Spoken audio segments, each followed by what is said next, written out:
By now, you will have read, watched, and heard about many tricks in the verbal reasoning subtest. But how do you get these tricks to stick? How do you keep improving? That's what this video is all about. There's a big difference between agreeing with something and learning it.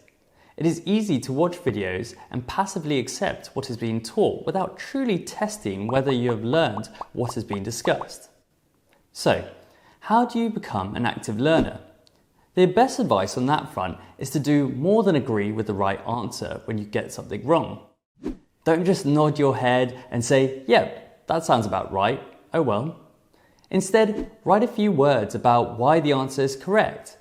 It could be that it contained a soft qualifier that you didn't spot, such as can or may, or a strict qualifier you didn't appreciate, such as must or never. Alternatively, it may be that the right answer was in plain sight and you just didn't scan for the right noun or number. But that's not enough.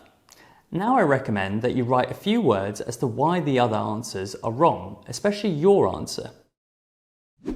Perhaps you didn't realise that your answer was subjective or that you missed the key word when reading the passage. Maybe you strongly disagree with an answer, but don't despair. If you can, find something that could have been improved in each of the answers that you got wrong. By doing this, your brain will gradually tire of making the same mistakes and your attention will gravitate toward answers that sound right because of the patterns you will be consciously and subconsciously absorbing.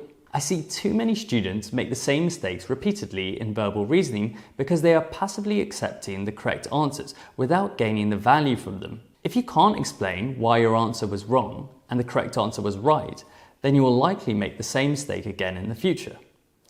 Even if you got the question right, you can still follow this process if you were torn between two answers. Of course, timing will be a big factor in this process. A certain number of questions, and indeed sometimes whole passages, may be guessed simply to catch up on time. You can't overanalyze those guesses, of course, but you can still attempt the guessed questions later as you are reviewing your mock test results or question bank answers. You can still jot down why the correct answer was right and why the incorrect answers are wrong. Let me give you a brief example to illustrate.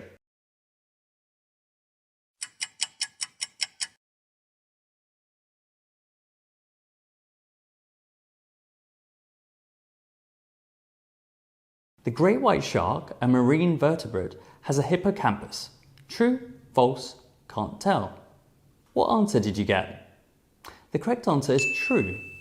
The passage states that the hippocampus is a major component of the brains of humans and other vertebrates. As the great white shark is a vertebrate, it must therefore have a hippocampus based on this text. If you got a different answer, have a think about why you missed this. Maybe you missed the word vertebrate, or you followed an assumption that a great white shark cannot be a vertebrate. If you picked false, write down why that was wrong. For example, you could write down, don't rely on background knowledge, which might mislead you. Or you could write, didn't scan for vertebrates. If you pick can't tell, you might write that just because great white wasn't in the passage doesn't automatically make it can't tell. If you follow this active learning approach rigorously and rack up several hundred answered and analysed questions, you are sure to improve. So try it out. Don't give up. Learn from your mistakes. That concludes another UCAT lesson. If you like the strategies and content we're developing and want to see more free content, please leave us a like and don't forget to subscribe. If you have any UCAT questions, leave us a comment below and we'll help you sort it out and get your preparation up to speed.